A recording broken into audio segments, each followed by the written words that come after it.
அன்பான தேவ ஜனங்கள் எல்லோரையும் இந்த விசுவாச நேர தொலைக்காட்சி நிகழ்ச்சிக்கு வரவேற்பதிலே மிகுந்த மகிழ்ச்சி அடைகிறேன். என்னுடைய பெயர் ஹெகின் ஜான்.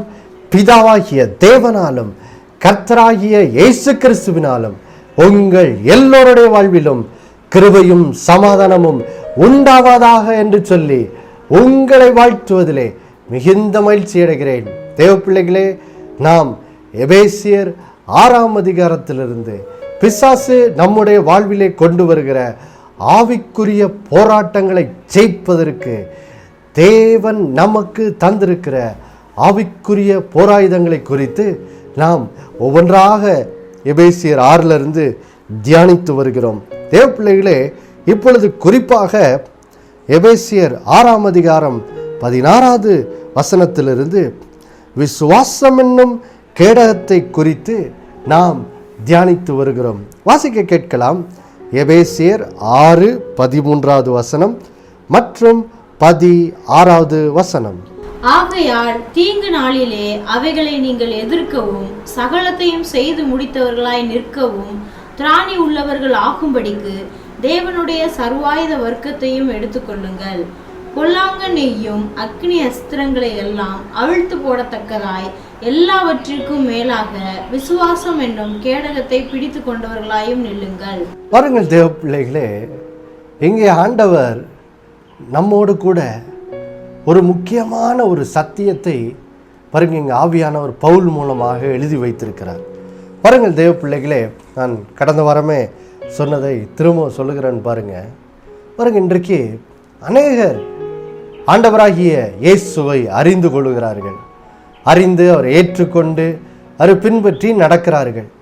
ஆனால் ஆவிக்குரிய வாழ்க்கையில் அநேகருக்கு பிசாசு கொண்டு வருகிற அந்த சோதனைகள், அந்த பாவ சோதனை, அந்த பயத்தை எப்படி மேற்கொள்வது, கவலையை எப்படி மேற்கொள்வது, அல்லது பிறர் பேசும் அந்த பலம் வீணப்படுத்தும் வார்த்தைகளை கேட்கும்போது அதை எப்படி மேற்கொள்வது, அல்லது பிறர் நமக்கு விரோதமாய் வரும்போது வரும் அந்த மனவேதனைகள் அதெல்லாம் எப்படி மேற்கொள்வது என்று சொல்லி தெரியாததுனால அநேகர் பாருங்க இயேசுவை ஏற்றுக்கொண்ட பிறகு சில ஆண்டுகள் கழித்து அவர்கள் விசுவாச வாழ்க்கையில் எப்படி இருக்கிறார்கள் என்று சொல்லி அநேகரை போய் பார்க்கும்போது அநேகரோட வாழ்க்கை எப்படி இருக்கிறது என்றால் விசுவாச வாழ்வில் தொய்ந்து போய், விசுவாச வாழ்வில் சோர்ந்து போய் அநேகர் காணப்படுகிறதை இன்றைக்கு நாம் கண்கூடாக பார்க்கிறோம். பாருங்க. அப்போ பாருங்கள் தேவ பிள்ளைகளே, இப்படி ஆவிக்குரிய வாழ்க்கையில் விசுவாச வாழ்க்கையில் வரும் அந்த தொய்வு, அந்த சோர்வு அல்லது அந்த போராட்டங்களை எப்படி ஜெயிக்கிறதுன்னு தெரியாமல் மனம் உடைந்து போய் இருக்கிறோமே, இந்த நிலையை மாற்றுவதற்கு ரகசியம் என்ன? கர்த்தர் சொல்றாரு, வாழ்க்கையிலே பொல்லாங்கனாகிய பிசாசு நம்முடைய வாழ்க்கையில் எப்படியாவது சேதத்தை, அழிவை உண்டாக்க வேண்டும் என்று சொல்லி நம்முடைய வாழ்க்கையிலே எப்படியாவது காரியங்களை கெட்டுப்போக செய்யும்படி அவன் நமக்கு விரோதமாக அவனுடைய அக்னி நிறைந்த அந்த ஆஸ்திரங்களை, அந்த அவனுடைய சோதனைகளை நமக்கு விரோதமாய் அவன் ஒரு அம்பை போல எய்யும் போது நாம் என்ன செய்ய வேண்டுமா? அவைகளிலிருந்து நம்மை பாதுகாத்து கொள்வதற்கு கர்த்தர் சொல்றாரு, நீ விசுவாசம் என்னும் கேடகத்தை என்ன செய், தூக்கி பிடி என்று கர்த்தர் நமக்கு என்ன செய்கிறார், சொல்லுகிறார். ஆம் பிரியமானவர்களே, இதுதான் பாருங்க நம்முடைய ஆவிக்குரிய வாழ்க்கையிலே சோர்ந்து போகாமல் எப்பொழுதும் ஆவியிலே அனலா இருப்பதற்கு இதுதான் பாருங்க ரகசியம். பாருங்க, நாம் விசுவாசம் என்னும் கேடகம் என்னும் இந்த ஆவிக்குரிய போராயுதத்தை எப்படி நன்றாக தூக்கி பிடிப்பது என்ற அந்த சத்தியத்தை நன்றாக கற்றுக்கொண்டால் பாருங்க, நாம் மத்தேயு 4ஆம் அதிகாரத்தில் வாசிக்கிறோம், எப்படி சோதனைக்காரன பிசாசு இயேசுக்கு விரோதமாய் பாவ சோதனைகளோடு அந்த அம்புகளை எய்யும்போது இயேசு விசுவாசம் என்னும் கேடகத்தை தூக்கி அவர் பிடித்ததுனால பாருங்க பிசாசு தோற்று போயிட்டான். அவனோட அம்புகள், அவனோட சோதனைகள் எல்லாம் ஒன்றில்லாமல் போயிடுச்சு. பாருங்க, இயேசு ஜெயம் கொண்டார்.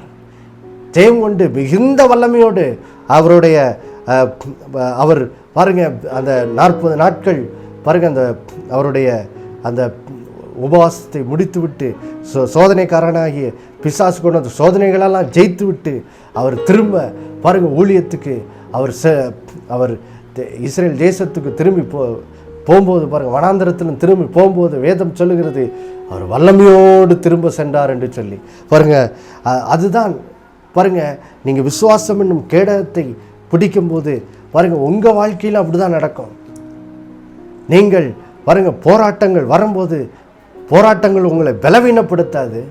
விசுவாசம் என்னும் கேடகத்தை நன்றாக பிடிக்க தெரிந்தவர்களாக இருக்கிறபடினால் நீங்கள் வரும் போராட்டங்களெல்லாம் ஜெயித்து எல்லா போராட்டத்துக்கும் பிறகு பாருங்கள் நீங்கள் இன்னும் அதிக பலன் கொண்டவர்களாக என்ன செய்து விடுவீர்கள், மாறி விடுவீர்கள். பாருங்கள், அப்போ பாருங்கள் தேவ பிள்ளைகளே, நாம் கடந்த வாரத்தில் இந்த விசுவாசம் என்னும் கேடகத்தை பிடித்து கொள்வதை குறித்து 2 முக்கியமான காரியங்களை பார்த்தோம்.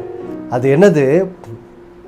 இந்த விசுவாசம் என்னும் கேடகம் சங்கீதம் 91:5-6 சொல்லுகிறது போல, இரவில் உண்டாகும் பயங்கரம், பகலில் பறக்கும் அம்பு, இருளில் நடமாடும் கொள்ளை நோய், மத்தியானத்தில் பழக்கும் சங்காரம்.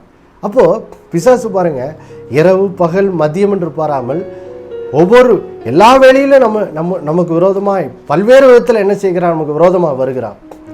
நோயின் மூலமாக வருகிறான், அல்லது சில தீமைகளின் மூலமாக வருகிறான், அல்லது பாவ சோதனைகள், பயங்கள், கவலைகள் பாருங்கள், அல்லது சோர்வுகள், கலக்கங்கள், இப்படி பல விதத்தில் வருகிறான்.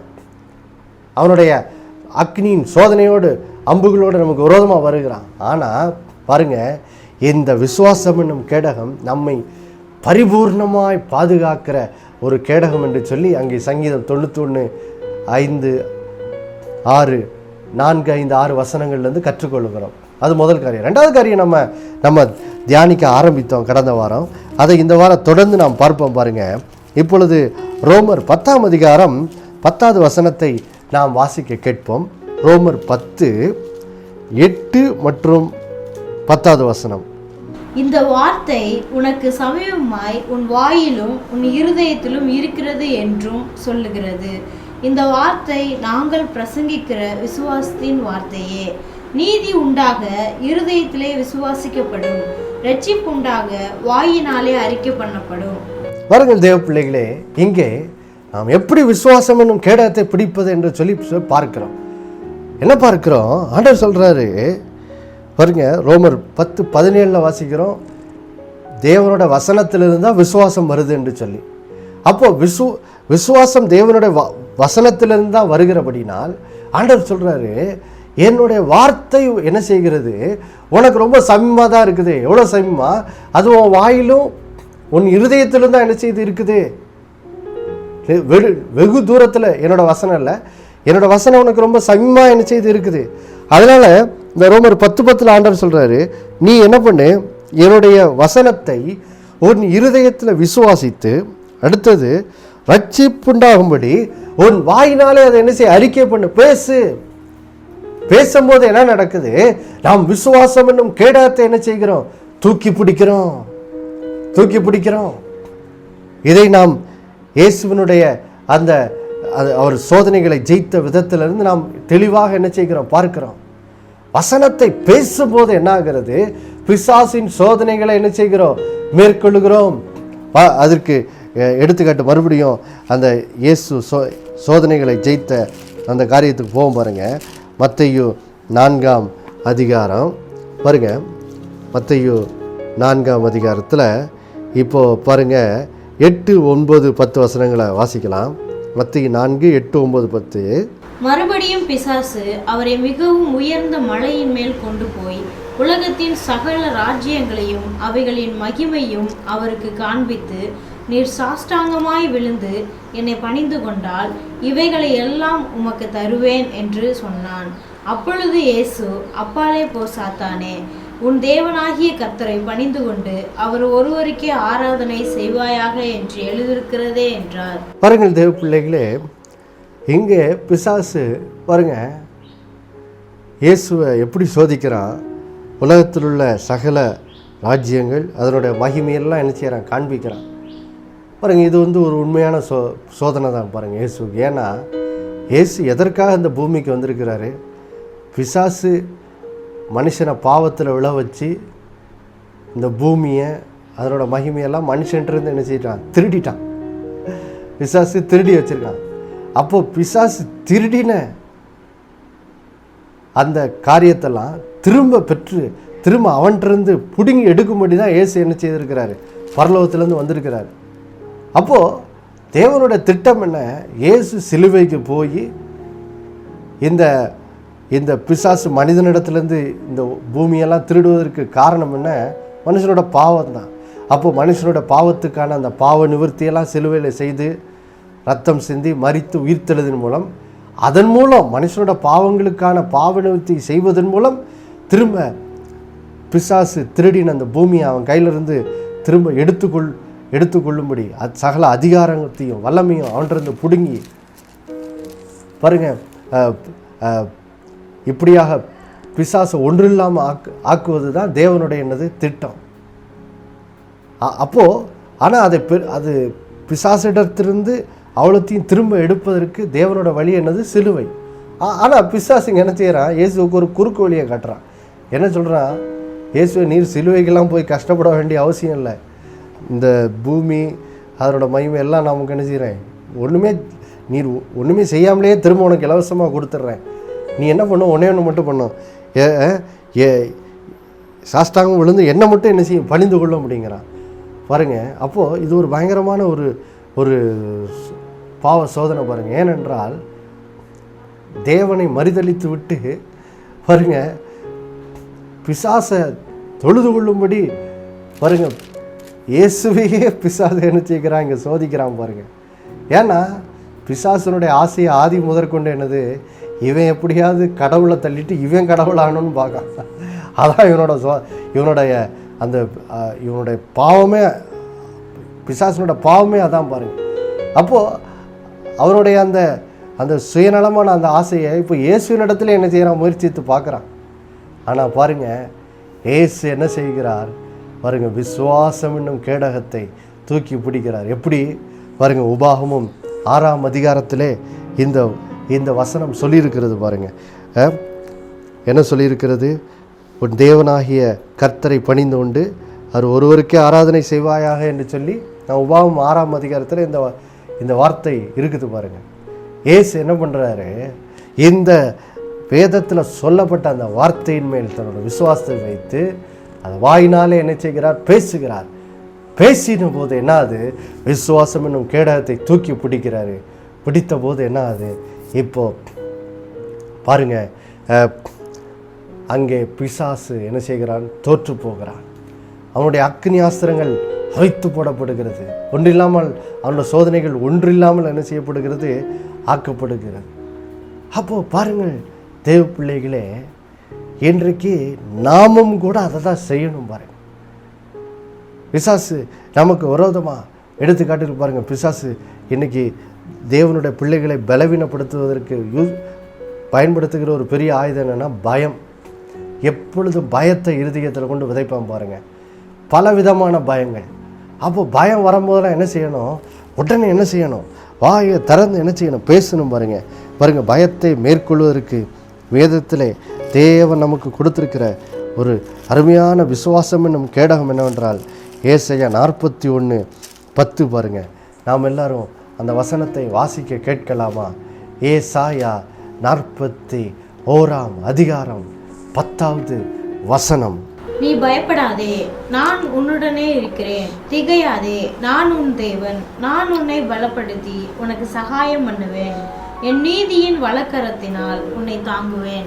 அப்போ பாருங்கள் தேவ பிள்ளைகளே, பிசாசு பாருங்கள், நீங்கள் ஆண்டோடைய சித்தத்தை செய்யும்படி முன்னேறும் போது, ஆண்டோட வசனத்தில் ஆண்டவர் உங்களுக்கு கற்றுக் கொடுக்குற அந்த பாதையில் நடக்கும்படி முன்னேறும் போது பாருங்கள், பிசாசு பயங்களை கொண்டு வருவான் பாருங்கள். நம்ம குறிப்பாக பார்த்த அந்த விசுவாசம் என்னும் கேடகமே இந்த போராயுதம் முக்கியமாக எப்போ பயன்படுத்துகிற ஒரு போராயுதம் பாருங்கள். இப்போது முதல் 3 போராயுதங்களும் பார்த்தோம். வசனத்தை நான் கேட்குறேன், என் இருதயத்துக்குள்ளே வசனத்தை விதைக்கிறேன், வசனத்தை நன்றாய் அறிந்து கொள்கிறேன். இப்போது ஆண்டவராக இயேசு கிறிஸ்து ரட்சிப்பின் மூலம் கொடுத்துருக்கிற அந்த புது வாழ்க்கையின் வழி என்னது என்பதை நாம் வசனத்திலிருந்து நன்றாய் கற்றுக்கொள்கிறோம். நம்முடைய எண்ணங்களில் பாருங்கள் தேவனோட வசனத்தில் நிரப்பப்பட்டு நம்ம கர்த்தரோட வழிகளை அறிந்து கொண்டு இப்போ அதில் நடக்கும்படி என்ன செய்கிறோம், முன்னேறும் போது கர்த்தரோட வசனத்தில் நம்ம நடக்கிறத தடுப்பதற்காக நம்ம பாருங்கள் வசனத்தில் நடக்கும்போது பிசாசு நமக்கு விரோதமாக வருகிறான் பார்த்தீங்களா. அப்படி வரும்போது அவனை மேற்கொள்வதற்கு கொடுக்கப்படுகிற ஒரு போராயுதம் தான் என்னது, இந்த விசுவாசம் என்னும் கேடகம் என்று ஏற்கனவே பார்த்தோம். அப்போ பாருங்கள், அவன் நீங்கள் வசனத்தில் நடப்பதற்கு தடுப்பதற்கு கொண்டு வருகிற ஒரு முக்கியமான பிசாசு செய்கிற அக்னியாஸ்திரம் வந்து பயம். அப்போ அப்படி பயங்கள்லாம் வரும்போது என்ன செய்யணும், உடனே நீங்கள் சொல்லணும், நீ பயப்படாதே, நான் உன்னுடனே இருக்கிறேன்னு ஆண்டவர் சொல்லியிருக்கிறாரு. அப்போ இந்த வார்த்தையை என்ன செய்யணும், பேசணும். பாருங்கள், வேலை ஸ்தலத்தில் வேலை பார்க்கும்போது அல்லது படிக்கும்போது அல்லது யாருடனோ நீங்கள் ஒருவேளை வசனத்தை பகிர்ந்து கொள்ள வேண்டும் என்று சொல்லி பகிர்ந்து கொள்ளும்போது இப்படி பாருங்கள், ஒவ்வொரு சூழ்நிலையும் பாருங்கள், இப்படி நீங்கள் முன்னேறுவதற்கு தடுப்பதற்கு பயம் வரும். அப்போ ஒவ்வொரு வேலையிலையும் என்ன செய்யணும், வசனத்தை பேசணும். வசனத்தை பேசும்போது என்ன ஆகிறது, நீங்கள் பயத்தை மேற்கொள்கிறீர்கள். விசுவாசம் என்னும் கேடகத்தை இயேசுவை போல என்ன செய்கிறீங்க, தூக்கி பிடிக்கிறீங்க. இருதயத்தில் விசுவாசம் வாயினால் பேசும்போது அந்த கேடகத்தை பிடிக்கும் போது என்னாது, அந்த பிசாசின் சோதனை ஒன்றில்லாமல் போயிடுது. அவனோட அக்கிரி ஆஸ்திரங்கள் அவித்து போட என்ன செய்யுது, படுகிறது. பாருங்கள் தேவ பிள்ளைகளே, இப்போது வாழ்க்கையில் இப்படி தேவனுடைய சித்தத்தை செய்யும்படி ஆண்டோட வசனத்தில் நடக்கும்படி இப்படி நடக்கும்போது வருகிற அந்த அந்த பிசாசனுடைய அக்னி ஆஸ்திரங்களை மேற்கொள்வது எப்படி என்பதை ரொம்ப தெளிவாக நம்ம கற்றுக்கொள்வதற்கு பாருங்கள் ஒரு அருமையான ஒரு எடுத்துக்காட்டு வேதத்தில் இருக்குது. பாருங்கள், அது நம்முடைய விசுவாச தகப்பனாகிய ஆபிரகாமின் வாழ்விலிருந்து நம்ம என்ன செய்கிறோம், கற்றுக்கொள்கிறோம். பாருங்கள், இப்போ அதை தான் பார்க்க போகிறோம். அதற்கு ஆதியாகமும் 22ஆம் அதிகாரத்துக்கு நம்ம செல்ல போகிறோம். ஆதியாகமும் 22ஆம் அதிகாரம். இப்பொழுது பாருங்கள், 2வது வசனத்தை வாசிக்க கேட்கலாம். ஆதியாகமும் 22:2. அப்பொழுது அவர், உன் புத்திரனும் உன் ஏகசுதனும் உன் நேசகுமாரனுமாகிய ஈசாக்கை நீ இப்பொழுது அழைத்து கொண்டு மோரியா தேசத்துக்கு போய் அங்கே நான் உனக்கு குறிக்கும் மலைகள் ஒன்றின் மேல் அவனை தகன பலியாக பலியிடு என்றார். பாருங்கள் தேவ பிள்ளைகளே, இங்கே ஆண்டவர் ஆபிரகாமுக்கு ஒரு சின்ன ஒரு விசுவாச பரீட்சையை என்ன செய்கிறார், வைக்கிறார். ஆபிரகாம் தன்னோட வார்த்தைக்கு கீழ்ப்படிவானா மாட்டானா என்று சொல்லி பார்க்கும்படி தேவன் என்ன செய்கிறார் பாருங்கள், ஆபிரகாமுக்கு ஒரு சின்ன விசுவாச பரீட்சை என்ன செய்கிறார், வைக்கிறார். அப்போது என்ன சொல்கிறாரு பாருங்கள், பல வருஷமாக காத்திருந்து விசுவாசித்து பாருங்கள் ஆபிரகாம் தன்னுடைய குமாரனாய் ஈசாக்கை பெற்றெடுத்திருக்கிறான். இப்போ ஆண்டவர் என்ன பண்ணுறாரு, அவன்கிட்ட ஒரு காரியத்தை செய்ய சொல்கிறார். என்ன சொல்கிறாரு, எப்போ உன் புத்திரனும் உன் ஏகசுதனும் உன்னுடைய நேசகுமாரனுமாக இருக்கிற ஈசாக்கை என்ன செய்ய கூட்டிகிட்டு போய் மோரியா என்னும் அந்த தேசத்துக்கு போய் அங்கே நான் காண்பிக்கும் மலை ஒன்றின் மேல் என்ன செய்ய அவனை தகன பலியாக என்ன செய்ய பலியிடு அப்படிங்கிறார். பாருங்கள், இங்கே இது பாருங்கள், இது ஒரு விசுவாச பரீட்சை ஆபிரகாமோட வாழ்க்கையில். ஆனால் பாருங்கள், ஆபிரகாம் இந்த விசுவாச பரீட்சையில் வெற்றிகரமாக என்ன செய்யறான், பாஸ் ஆகிறான். பாருங்கள், ஆண்டவர் இப்படிப்பட்ட ஒரு மனதுக்கெல்லாம் புரியாத ஒரு காரியத்தை செய்ய சொல்லும்போது பாருங்கள், ஆபிரகாம் பாருங்கள் சந்தேகப்படவே இல்லை ஆண்டவரை. பாருங்கள், நீங்கள் ஆண்டோடைய சித்தத்தை செய்யும்படி வாழ்க்கையில் ஆண்டோட வசனத்தை நடக்கும்படி நீங்கள் பாருங்கள் ஆண்டோடைய வசனத்தை விசுவாசித்து அவரோட வார்த்தையில் நீங்கள் நடக்கும்போது நீங்கள் சந்திக்கிற ஒரு பிசாசின் சோதனை அல்லது பிசாசு நமக்கு விரோதமாய் ஏகிற ஒரு அக்னி ஆஸ்திரம் என்னவென்றால் அது என்னதுன்னா அவிசுவாசம் என்னும் ஒரு பாவம். பாருங்கள், எப்படியா நம்முடைய இருதயத்தில் அவிசுவாசத்தை கொண்டு வர்றதுக்கு பிசாசு என்ன செய்கிறான், நம்முடைய இருதயத்தை நோக்கி அந்த அக்னி ஆஸ்திரத்தை என்ன செய்கிறான், எய்கிறான். பாருங்கள், அப்போது இங்கே ஆனால் பாருங்கள், இங்கே நம்ம விசுவாச தகப்பனாகிய ஆபிரகாம் பாருங்கள் கர்த்தர் இந்த விசுவாச பரீட்சையை வைக்கும்போது தன்னோட குமாரனை பலியிடு அப்படின்னு சொல்லும்போது ஒருவேளை இது மனதுக்கு புரியாத ஒரு கட்டளையாக இருந்தால் கூட ஆபிரகாம் அதை செய்வதற்கு யோசிக்கவே இல்லை. பாருங்கள், உடனே கர்த்தருக்கு என்ன செய்கிறான், கீழ்ப்படிவது மாத்திரம் இல்லை பாருங்கள், அவனுக்குள்ள ஒரு பெரிய ஒரு விசுவாசம் இருக்கிறத பார்க்கலாம். பாருங்க, இப்போ நம்ம வாசிக்க கேட்கலாம். ஆதியாகமம் 22:5 நாம் வாசிக்க கேட்போம். அப்பொழுது ஆபிரகாம் தன் வேலைக்காரரை நோக்கி, நீங்கள் கழுதையை நிறுத்தி இங்கே காத்திருங்கள், நானும் பிள்ளையாண்டானும் அவ்விடம் மட்டும் போய் தொழுது கொண்டு உங்களிடத்திற்கு திரும்பி வருவோம் என்றான். பாருங்கள் தேவ பிள்ளைகளே, இங்கே ஆபிரகாம் ஒரு ஆச்சரியமான விசுவாச அறிக்கையை செய்கிறான். பாருங்க, என்ன சொல்கிறான்? தன்னோட வேலைக்காரர்கிட்ட பேசும்போது அவனுக்கு தெரியும் தான் போய் என்ன செய்ய போகிறோம், ஈசாக்கை பலியிட போகிறோன்னு தான் அவனுக்கு தெரியும். ஆனால் யோசிச்சு பாருங்க, ஈசாக்கை பலியிட்டுட்டா அவ்வளோதான், ஈசாக்கு அதோட என்னது, அவனோட வாழ்வு முடிஞ்சு போச்சு. அப்போது அவன் வேலைக்காரரை பார்த்து ஆபிரகாம் என்ன சொல்லியிருந்திருக்கணும்? தன் வேலைக்காரர், நீங்கள் கழுதையை நிறுத்தி இங்கே என்ன செய்யுங்க, காத்திருங்கள், நான் மட்டும் என்ன செய்வேன், விடம் போயிட்டு கர்த்தரை தொழு கொண்டு திரும்ப உங்களிடத்தில் வருவேன் அப்படின்னு தான் சொல்லியிருந்திருக்கணும். ஆனால் இங்கே சொல்லுகிறான், நானும் பிள்ளையாண்டானும் அவ்விடம் மட்டும் போய் தொழுது கொண்டு திரும்ப உங்களிடத்தில் வருவோம் அப்படிங்கிறான். பாருங்க, எவ்வளோ ஒரு விசுவாசம் பாருங்க. ஆண்டவர் சொல்லியிருக்காரு தன்னோட குமாரனை பலியிடு அப்படின்னு சொல்லி. ஆனாலும் பாருங்க, பலியிட சொல்லியிருக்காருன்னு ஆண்டவர் சொன்ன அந்த காரியம் அவனுக்கு மனதுக்கு பூர்ணமாக புரியாட்டினா கூட அவனுக்குள்ள கர்த்தரை குறித்த ஒரு விசுவாசம் இருக்குது. கர்த்தர் ஈசாக்கு அப்படியே என்ன செய்யறோம், விட்டுற மாட்டார். கண்டிப்பாக ஏதோ ஒரு அற்புதம் பண்ணி நானும் என் அவனை பலியிட்டா கூட நானும் என் பிள்ளையாண்டானும் திரும்ப வரும்படியாக கர்த்தர் அவனை செத்தா கூட அவனை உயிரோடு என்ன செய்வார், எழுப்புவதற்கு அவர் வல்லமையுடையவர் என்பதை என்ன செய்கிறான் பாருங்க. இங்கே ஆபிரகாம் விசுவாசிக்கிறான். அதை எபிரேயர் 11 வாசிக்கிறோம் பாருங்க. அவன் விசுவாசிக்கிறான், நான் மட்டும் போயிட்டு திரும்ப வரப்போகிறதில்ல, நானும் என் பிள்ளையான சேர்ந்து வருவோம் அப்படின்னு சொல்லி. இந்த அளவுக்கு பாருங்கள் தேவ பிள்ளைகளே, ஆபிரகாமோட இருதயத்தில் ஒரு பெரிய விசுவாசம் இருக்கிறத நாம் என்ன செய்ய முடியுது, பார்க்க முடிகிறது. பாருங்கள் தேவ பிள்ளைகளே, எப்படி இப்படிப்பட்ட ஒரு விசுவாசம் அவனுக்குள்ளே இருந்தது. ஏன்னா பாருங்கள் தேவ பிள்ளைகளே, இந்த இடத்துல கண்டிப்பாக ஆபிரகாம் இந்த இப்படிப்பட்ட ஒரு காரியத்தை கர்த்தர் ஆபிரகாம் செய்ய செய்ய செய்ய கர்த்தர் கட்டளையிடும் போது பாருங்க, அதை செய்ய இப்போ ஆபிரகாம் முன்னேறும் போது கண்டிப்பாக பிசாசு அவனுக்கு விரோதமாக அவிசுவாசம் என்னும் அக்கினி அஸ்திரத்தில் என்ன செய்வான், எதிர்ப்பான். அவனோட உள்ளத்தில் இதை குறித்து அவிசுவாசத்தை கொண்டு வரக்கு முயற்சித்திருப்பான். ஆனால் ஆபிரகாமுடைய இருதயத்தில் அவிசுவாசம் வரவே இல்லை. ஏன் வரல? ஏனென்றால் பாருங்கள் தேவ பிள்ளைகளே, இதுதான் விசுவாசம் என்னும் கேடகத்தை தூக்கி பிடிப்பதற்கு திறவுகோலாக இருக்குது பாருங்க. எபிரேயர் 11 நாம் சொல்லுவோம் பாருங்க.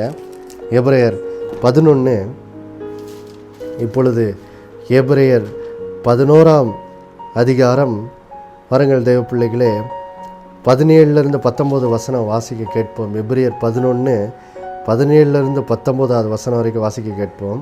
மேலும் விசுவாசத்தினாலே ஆபிரகாம் தான் சோதிக்கப்பட்ட போது ஈசாக்கை பலியாக ஒப்பு கொடுத்தான். ஈசாக்கினிடத்தில் உன் சந்ததி விளங்கும் என்று அவனோடே சொல்லப்பட்டிருந்ததே. இப்படிப்பட்ட வாக்குத்தத்தங்களை பெற்றவன் மரித்தோரிலிருந்து எழுப்ப தேவன் வல்லவராய் இருக்கிறார் என்றெண்ணி தனக்கு ஒரே பேரானவனையே பலியாக ஒப்பு கொடுத்தான். மரித்தோரிலிருந்து அவனை பாவனையாக திரும்பவும் பெற்றுக்கொண்டான். பாருங்கள் தேவ பிள்ளைகளே, எப்படி ஆபிரகாம் ஆண்டவருடைய கட்டளைக்கு அங்கே கீழ்ப்படியும் போது எப்படி அவன் பிசாசுகள் அவனுக்கு விரோதமாய் கொண்டு வரக்கூடிய அந்த அவிசுவாசம் என்னும் சோதனையெல்லாம் எப்படி ஜெயிக்கிறான் பாருங்க. அவனுக்கு ஏன் நானும் என் பிள்ளையான திரும்ப கண்டிப்பாக வருவோம் அப்படிங்கிற அந்த நிச்சயமான விசுவாசம் எங்கேருந்து வந்தது? காரணம் இங்கே வேதம் சொல்லுகிறது பாருங்க. ஈசாக்கினிடத்தில் தான் உன் சந்ததி விளங்கும் என்று சொல்லி ஏற்கனவே தேவனாகிய கர்த்தர் ஆபிரகாமுக்கு என்ன செய்திருந்தார், வாக்கு பண்ணியிருந்தார். ஈசாக்கினிடத்தில் தான் இப்போ உன் சந்ததி விளங்கும்னு சொல்லி கர்த்தர் சொல்லியிருந்ததுனால பாருங்க, கர்த்தர் அந்த வாக்கு தத்துவத்துக்கு ஒருவேளை புறம்பாக இவனை பலியிடு அப்படின்னு சொல்லி ஒரு கட்டளை இட்ட போது கூட பாருங்க, ஆபிரகாம் அந்த கட்டளை குறித்து எந்த ஒரு அவிசுவாசமும் படலை. ஏன்னா அவனுடைய கண்கள் கர்த்தருடைய வசனத்தின் மேலே பதிந்து விட்டது. அது என்னது? ஈசாக்கின் இடத்துல தான் என் சந்ததி இருக்கும், ஈசாக்கின் இடத்துல தான் என் சந்ததி இருக்கும். அதனால் ஈசாக்கின் இடத்துல தான் என் சந்ததி இருக்கிறதுனால ஒருவேளை அவனை பலியிட்டா கூட பாருங்க, தேவன் அவனை மரித்த பிறகும் உயிரோடு எழுப்ப அவர் வல்லவராக இருக்கிறாருன்னு சொல்லி அந்த அளவுக்கு அவனுக்குள்ள என்ன செய்திருச்சு, விசுவாசம் வந்துருச்சு பாருங்க. அப்போது பாருங்க தேவ பிள்ளைகளே, விசுவாசம் என்னும் கேடகத்தை உறுதியாய் பிடித்து கொள்வதற்கு பாருங்க ரொம்ப முக்கியமான திறவுகோல் இதான் பாருங்க. அது என்னது? நாம் சோதிக்கப்படும் போது வசனத்தை பேசுகிறவர்களாய், இயேசுவை போல வசனத்தை பேசி பிசாசை மேற்கொள்கிறவர்களாய், விசுவாசம் என்னும் கேடத்தை பிடித்து கொண்டவர்களாய் நிற்க வேண்டும் என்றால் பாருங்க அது நாம் என்ன செய்யணும் பாருங்க. கர்த்தருடைய வசனத்தை அறிந்து கொண்டோம். இப்போ அதில் நடக்கும்போது தொடர்ந்து நம்முடைய கண்கள் கர்த்தர் நமக்கு கற்றுக் கொடுத்த அந்த வசனத்தின் மேலே, அந்த சத்தியத்தின் மேலே என்ன செய்யணும், பதிந்திருக்கணும் பாருங்க. அந்த வசனத்தின் மேலே நம்முடைய கவனத்தை தொடர்ந்து வைத்திருக்கும் போது பாருங்கள் தேவ பிள்ளைகளே, பாருங்க அப்போ திடீர்னு அவிசுவாசம் என்னும் அவிசுவாச எண்ணங்கள், சந்தேகத்தின் எண்ணங்கள் மனதில் வந்தால் கூட பாருங்க நம்ம என்ன செய்யலாம், விசுவாச வார்த்தைகளை பேசி ஆபிரகாமை போல விசுவாச வார்த்தைகளை பேசி நாம் விசுவாசம் என்னும் கேடகத்தை பிடித்து இப்படி அவிசுவாசத்தின் அந்த பிசாசின் அம்புகளை என்ன செய்யலாம், அவித்து போடலாம். அந்த அக்னி அஸ்திரங்களை அவித்து போடலாம் பாருங்க. அப்போது இதுக்கு திறவுகள் என்ன, நாம் கர்த்தருடைய வசனத்தின் மேலேயே நம்முடைய கண்களை என்ன செய்யணும், பதித்திருக்க வேண்டும். அல்லேலூயா. நாம் ஜெபிக்கலாமா? அன்புள்ள பரலோக பிதாவே, ஆண்டவராகிய இயேசுவின் நாமத்தில் வருகிறோமப்பா. இதனாலே நீர் எங்களோடு அருமையாக பேசியிருக்கிறீர் ஆண்டவரே. ஆபிரகாமின் வாழ்க்கையிலிருந்து எப்படி இந்த விசுவாசம் என்னும் கேடகத்தை எப்படி நாங்கள் உறுதியாய் பிடிப்பது என்று சொல்லி நீர் எங்களுக்கு கற்றுக் கொடுத்திருக்கிறீர்.